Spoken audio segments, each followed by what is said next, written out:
Hello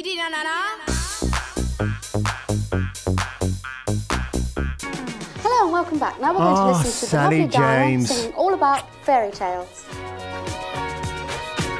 Yes, I do realise that I could have used Dana's best-known Eurovision Song Contest winning hit from 1970, All Kinds of Everything, but I do prefer this ditty number right here. The next half hour. The she brings you.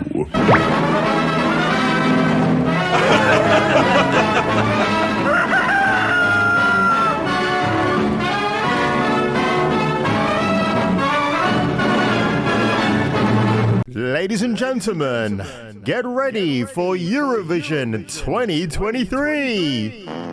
And it's not the Europolitician contest of this year, ladies and gentlemen. Yesterday, while I was watching Channel 5 News with my dear old mum, the top story on that station was the fact that President Volodymyr Zelensky of the Ukraine has been blocked, shocked horror, from making a video wishing Ukraine's entry, I think they're called Torchvi, the best of luck in tonight's contest, which is, okay, of course, if you don't know, it's always shown on the BBC, and of course the BBC don't want to be embroiled in politics at this stage, do they?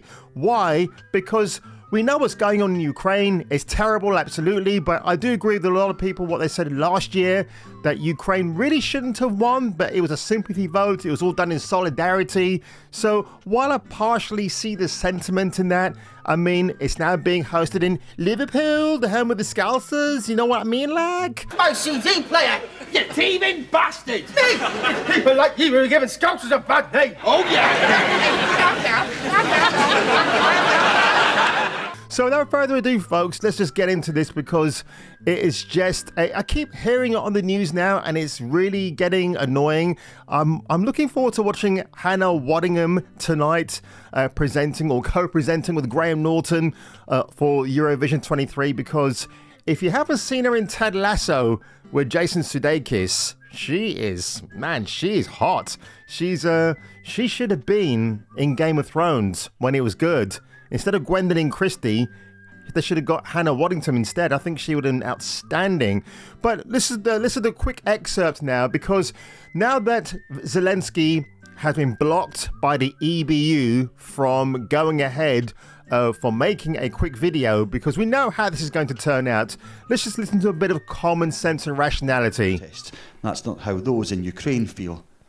It is a disgrace that they aren't allowing it. Mr. Zelensky, the president of Ukraine, has a case to state about Europe and about the challenges of Europe and about the future of Europe. So basically what this Ukrainian MP is saying here, and maybe he should be getting his firearm training reassessed in case, you know, things get even worse where he lives in that part of town. What he should be remembering is it's the Eurovision Song Contest. It's not about putting a political agenda on the map and to make people aware. I'm pretty sure 99.9% of the audience who are watching Eurovision tonight isn't aware of what's happening in Ukraine, right? So I'm not actually sure why people are getting butthurt now about all of this.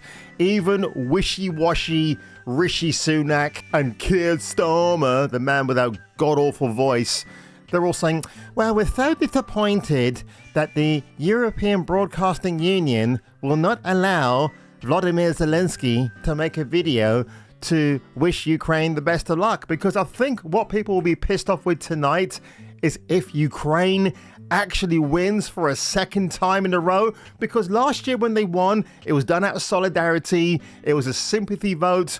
Was the song that great? Not really. There were other better entries, of course.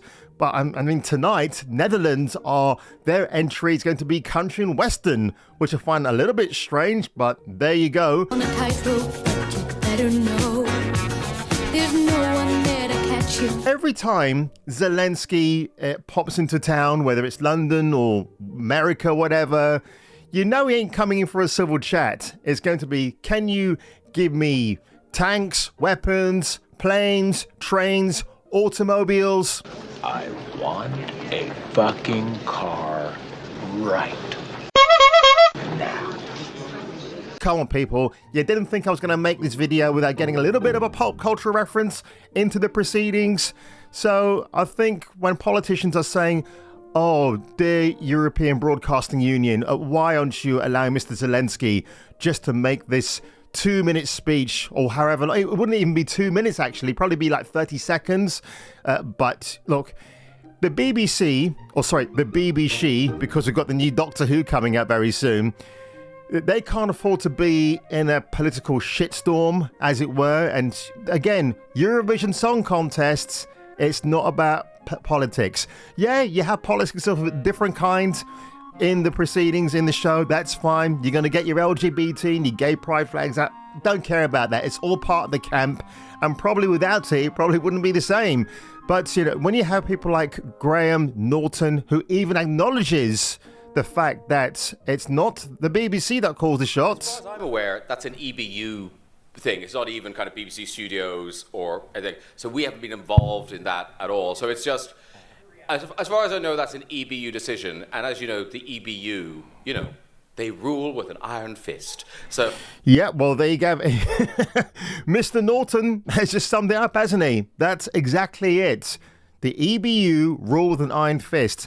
EBU, if you see this video, please do not bend the knee to politicians who should be more aware of what's going on in the country at the moment, rather than dictating what they need to do to acquiesce or to allow 30 seconds to 1 minute of Volodymyr Zelensky's time to give a heartfelt speech. And by the way, don't forget about Ukraine and what's going on. But, you know, while I'm at it, you know, just continue to enjoy tonight's Eurovision Song Contest 2023, which that's not what I want to see. I want to see performers from all over Europe, the good, the bad, the ugly, the really hot women you get on there sometimes. And you know what? May Muller, she's our UK entry.